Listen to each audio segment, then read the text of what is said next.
উত্তরপ্রদেশে 2024-25-এর মধ্যে 9,513টা মহিলাদের উপর অত্যাচারের ঘটনা ঘটেছে। কটা? 9,513টা। তার মধ্যে 12,271 জনকে কিন্তু গ্রেপ্তার করা হয়েছে। অর্থাৎ এই 9,513টা অপরাধ যেটা ঘটেছিল তার পরিপ্রেক্ষিতে 12,271 জনকে ধরা হয়ে গেছে।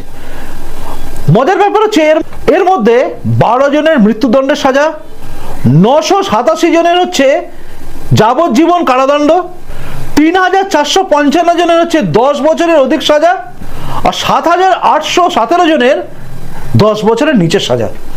অর্থাৎ সাজাটাও তিনি কিন্তু পরিষ্কার করে বলে দিয়েছেন যে এতজনকে ধরা হয়েছে। আপনি কল্পনা করুন তো পশ্চিমবঙ্গের ঘটনা, কজনকে ধরা হয়েছে, কজনের ফাঁসি হয়েছে, কজনের কি হয়েছে, আপনি পর দেখছেন। পর এই দেখছেন আরজি কর দেখলেন, আরজি কর দেখার পরে আপনি দেখুন একের পর এক ঘটনা। আপনি ল কলেজ দেখুন, সেখানেও ঘটনা। আপনি দেখুন স্বাস্থ্যকেন্দ্র, সেখানেও ঘটনা। মানে কোথায় নেই মহিলাদের উপর শ্লীলতাহানি চলছে। প্লাস আরও একটা জিনিস আপনি ভাবুন, বাইরে থেকে আসা দুষ্কৃতী এই রাজ্যে ঢুকে কোনো কিছু করে অবাধে ফিরে যায়, যেটা নিয়ে এই রাজ্যের বহু মন্ত্রী, বহু নেতা তারা বলেন যে বাইরে থেকে আসছে, এটা বিহার থেকে এসছে, এটা উত্তরপ্রদেশ থেকে এসছে, এটা অমুক জায়গা থেকে এসছে। আরে তারা ঢুকছে কি করে, অপরাধ করে পালাচ্ছে কি করে? এটা সবচেয়ে বড় প্রশ্ন।